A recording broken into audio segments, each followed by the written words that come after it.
Here's the truth about reading punches and reading your opponent. This is really important if you're a beginner. I want to make sure that you build up the proper expectations and foundations. And even if you're more advanced, this is still important to get back to or maybe relearn, because I see a lot of people get messed up on this pathway of thinking that they can do things a certain way, and this causes them trouble down the road. My name is Coach Keith Kepner. If you don't know who I am, watch all my other videos I do. Professional amateur boxing coach, et cetera, et cetera. All right, let's jump right into, in the beginning, you can read positions with people, and that's going to tell you what they're going to throw. And yes, this can be true even at a high level. But if you focus too much on this, it can kill you. So make sure you stick around for a little bit later in this video, where I'm going to talk about how and why, and also how you can use that against your opponent if they do tend to try to read you, quote unquote. All right. As anyone that watches my stuff, you know I get caught up on terminology. I get caught up on maybe semantics a little bit, but I think it's really important to be very clear and precise about what we say and what we do. Now, if somebody leans on a side, like they lean on their right side, they're probably going to throw something with their right hand. If they lean something on their left side, they're probably going to throw something with their left hand. And if they're far away, they're probably going to attack with certain punches. And if they're close, they're probably going to throw perhaps other punches depending on their situation. And yes, that can absolutely, at any level of the game, allow you to, quote, read people and get an idea of what they might be throwing. But again, if you focus on this too much, it can be problematic. Soon, though, as you go up levels for yourself offensively, it becomes important to learn how to disguise punches. Not only disguise punches by setting them up with different punches, with defensive things as well as feints, but also just simply how you throw it. Because if you always get in the same exact position and throw a punch, your opponent is going to read you 9 times out of 10 and be able to not only defend it, but counter it effectively. And the element of surprise, the element of controlled chaos, I argue, is a very important part of boxing.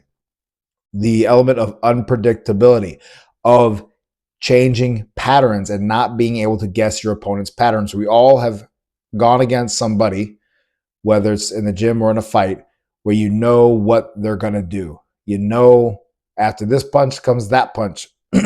When they do this move or get in this position, they're coming with this thing. And that type of person, I want to go against that person every day of the week, because I can figure them out. But if they get in one position and do one thing, and then they get in the same position and do another thing, then oh no, now there's some variability there. All right. Then if they do a third thing from the same position, then I don't know what to think. And we're talking about every individual position that they could be in as a fighter. So then it gets to almost, not quite, but feeling like it's infinite. Now, if you don't learn how to properly see what punches are coming at you and you just try to read punches, your defense will get exploited at some point against a slick enough fighter. Mark my words for it. Now, again, you can keep pieces of the reading positions and it will apply even up to high level. But if that is your complete foundation, you're going to have trouble, in my opinion, and experience. All right, so examples of reading positions. So if somebody opens up to their left side, it probably means they're going to be throwing a left hook, probably, right? If they're orthodox, they open up their lead side, probably going back with a big lead hook. And plenty of guys will do that purposely. For what reason? To shoot off the lead right hand or a lead rear hand. That opens them up perfectly. It gets that hand closer to you so they can shoot it quickly like a jab, and they can step with it and still get enough pop on it for it to be disturbing and to muddy up your plan and your reads. So you have to be able to deal with someone going in those different positions. Here I have one of our guys, Isaac, who graciously helped demonstrate this because he's a kickboxing fighter, Muay Thai, MMA, and does jiu-jitsu as well. But he has his boxing foundation coming together, but it's still not as refined as someone that spends only their time focused on boxing. So it was a perfect guy, and he was so gracious to help demonstrate how these openings happen. So give it up for him. He's a great young man, tough, good fighter.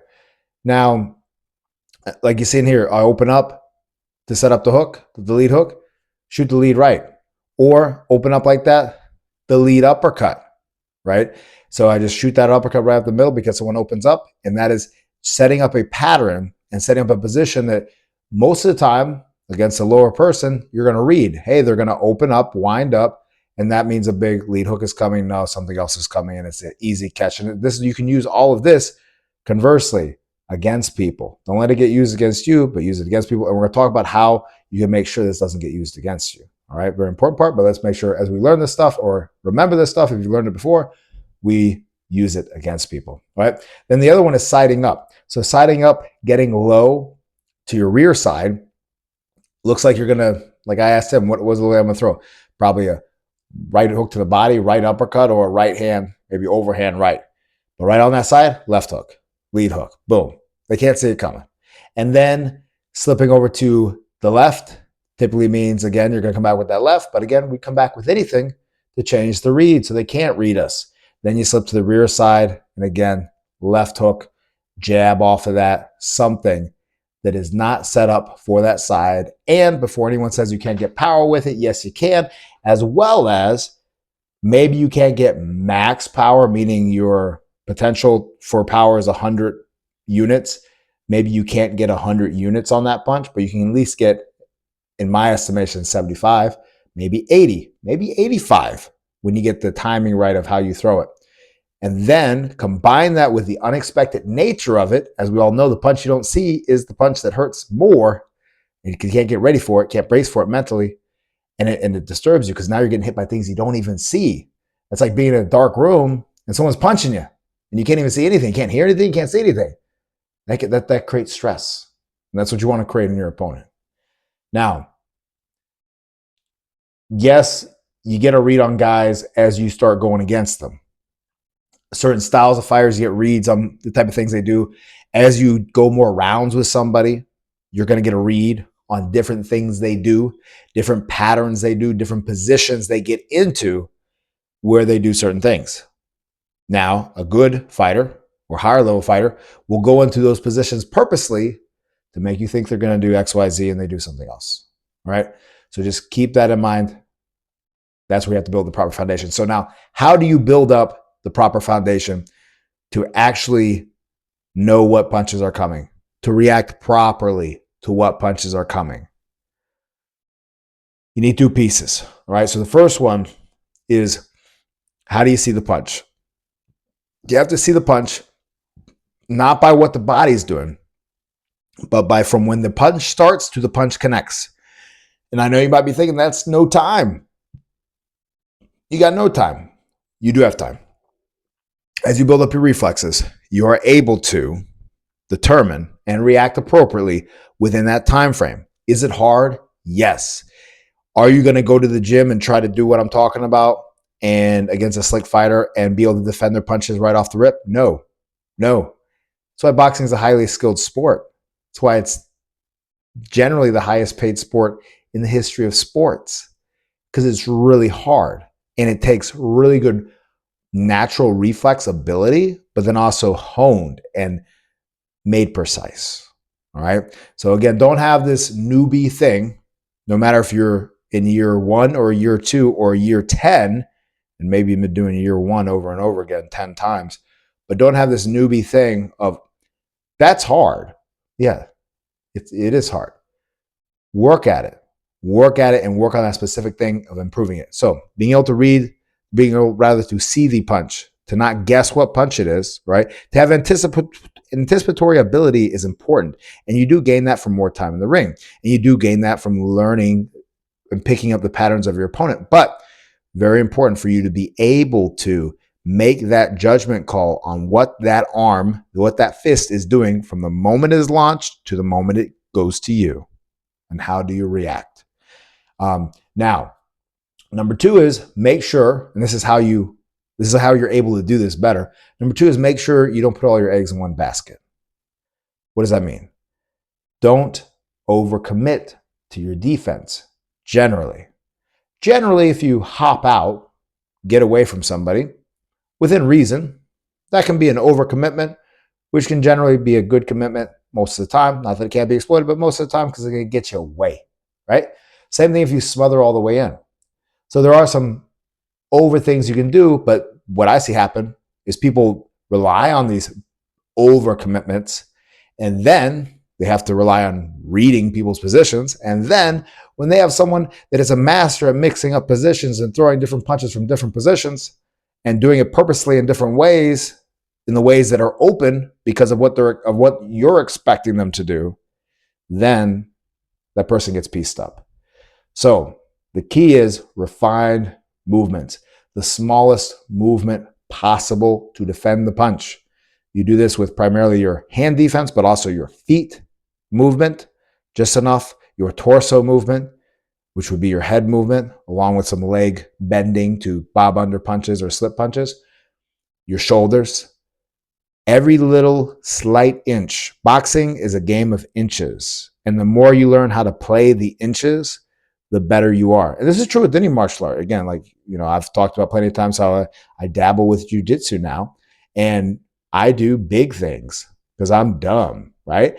But the better people, they do small things over time. And the same thing is what you need to do with your technique, with any type of martial art. All right. Now, how do you practice this?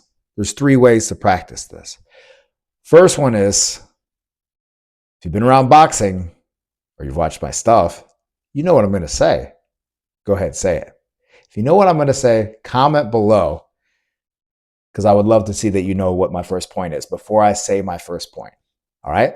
So take a second, pause the video, comment below what you think the number 1 way to practice this is. The refined movement patterns defensively, so that you are able to react to that punch from the moment it starts to the moment it's going to intend to connect to you. All right. That's number 1. Look down in the comments for what that is. Number 2 is having someone work your defense. I don't see this enough. I see people, they do bag work, they do mitt work, they do all this stuff, and they don't have someone just work their defense. Have someone work your defense. Have someone that's smaller than you. Have someone that knows how to control. And what's cool about working someone's defense, it's very important. I've talked about it in other videos, but what makes it very helpful is obviously you refine these reflexes and reactions to the precise ways that are going to be most beneficial. But then also, and it's operated in a vacuum, so therefore we can really improve it. But then also, the person throwing gets a benefit from it. What is it? The person throwing doesn't need to be mindless. The person throwing needs to be trying to do this thing that we're talking about. They need to try to go into positions like lean on their right side and come back with a left hook. Lean on their left side and come back with a straight right. They need to do things, testing and doing their best to find what creates misreads. And then once they find what creates a misread, then they should try it again until you can get it right. But then they keep it in their mind.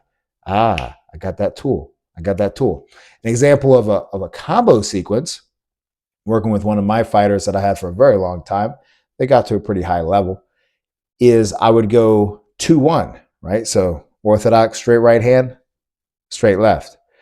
And that would catch him because he would be rolling my right hand, get ready for a left hook, which would come most of the time. He'd square up a little bit, bam, right up the middle. I'd hit him with a jab.